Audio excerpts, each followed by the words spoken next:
So the first thing you need to do for your triptych portrait is to get your 3 pictures. We have the top, the middle, and the bottom. And as we had previously discussed with the slide presentation, you want it to show the personality of your person. Like, this is my son, so he's silly and sassy and 5. So, and then here is his newest obsession, which is Minecraft and playing on his iPad, and then his shoes. So right click, download, right click, download, and download. So these go to my download folder. You can go and find that on your PC, not my desktop, my downloads, and then you can drag them and put them where you want. I'm going to keep them in the download folder for today, but in general, you'd want to put these in your pictures to keep them safe. Okay? So once you have them downloaded, you're going to go and open up Photoshop. You're going to create new, and each individual section for the triptych, the top, the middle, and the bottom of your portrait is going to be 8 inches wide by 5 inches tall. In the end, with 3, it's going to be 8 inches wide with 15 tall. So we'll do a 10-inch by 18-inch picture, so that way it'll frame it correctly. And then if it doesn't, you can always crop it if you changed it. So create, always make sure 300 pixels per inch. And then you're going to file, place linked. So file, place linked, you're going to go to wherever you saved it. And I'm going to start with my top one. And this should, you're going to make it fit. But if it doesn't, because you have done something, you can always crop this. What essentially we want to happen is that this one is going to stay the same size. We're going to save it 3 different times. So if I'm going to crop this, which I can do right now, you go to the 1, 2, 3, 4, 5th tool down, and you can go over and hit enter and crop it. And then once this is the same, I'm going to have my other pictures the same, so it keeps it streamlined, right? So I'll leave this because this fits my picture, but ultimately I'll need to crop my final one as well. So if you don't crop it, then it'll fit with the 10 by 18. So I'm going to file, save as. I don't want to keep it Photoshop. I want to make it a JPEG, the top JPEG, JPEG. And I'm going to put this on my desktop, or you're going to put it in your pictures as Logan 1, top, middle, bottom, whatever you want to do. I always put it as at least 9 or 10. Hit OK. And now I'm going to take this layer and delete it so I can put my next one in. This is the same size. I'm saying in the same document. This is the Photoshop document. I saved that as a JPEG. So that's why it didn't change it. Oh, I don't want to save this. So I want to do File, Place Linked again. I'm going to go find in my downloads my second one, the middle. And I'm going to make this fit better. And hit enter.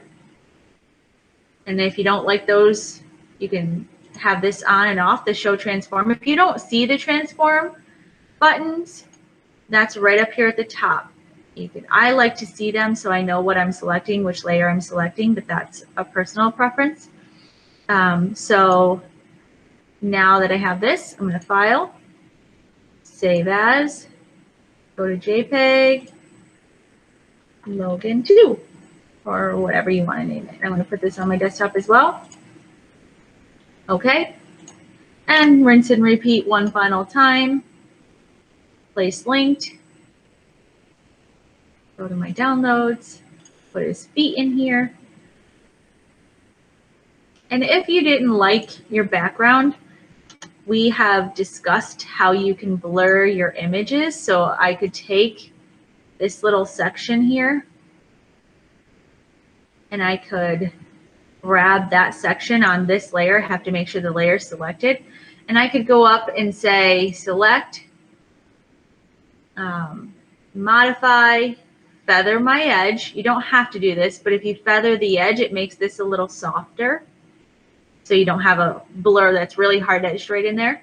And then filter, blur, Gaussian blur. You can do any blur you want, but Gaussian blur gives you a little more control. And you can change it and make the blur as little as you want it to. Okay? So that's an option if you're not a fan of your background.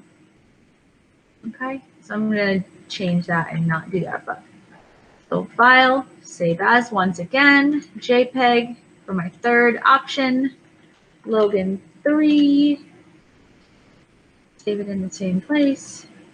Okay, and now I'm going to X out of this and not save. I'm going to go to create new. And originally, if you kept the 8x5 settings and didn't crop it like me, or if you did, you can start the same way. We're going to do a 10 wide by an 18 tall, 300 pixels per inch, create. And then I'll have to crop it to fit better. But this should be the right size. So I'm going to file, place linked again. I'm going to go to my desktop. And I'm going to place in Logan 1. See how it's bigger because I cropped? So I'm just going to bring it over. Bring it over and in. And I'm going to enter, hit enter, or click off of it over here. And I have my Logan 1. And I'm going to place linked again, file place linked, go to Logan 2.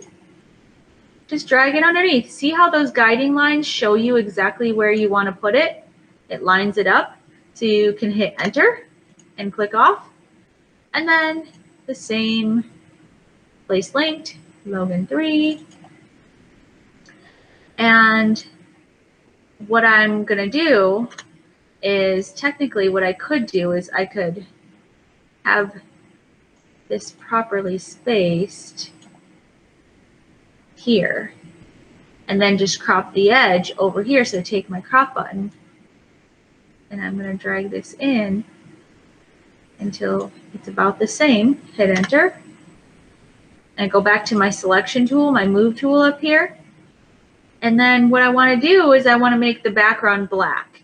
You can leave it white. I'm not a fan, but I won't judge you for leaving it white. That's a preference. So I'm going to use my paint bucket tool. And if you don't see paint bucket tool, you probably have the gradient tool on top. There's these little arrows that if you click and hold, you can go to paint bucket and then flip it to make it black, or double click and you can drag it all the way down, make it to black, and just paint bucket it into your background layer.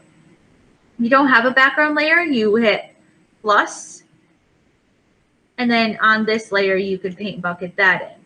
So that's up to you. And you know, you guys, you can move your layers up and down as you need, and you can delete them as well with the trash bin there.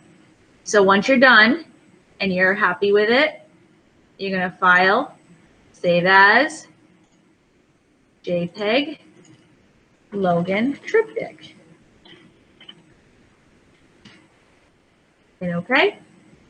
And this is going to say, hey, you didn't save me. If you want to save it as a Photoshop document, maybe you're going to change this in the future, you can.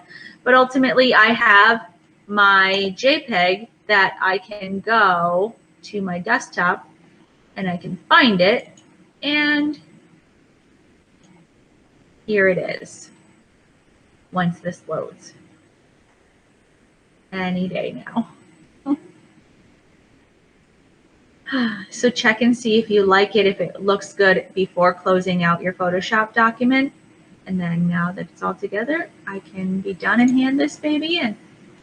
All right, everybody, let me know if you have any questions or you need help. I'm always here for you. Thanks, guys.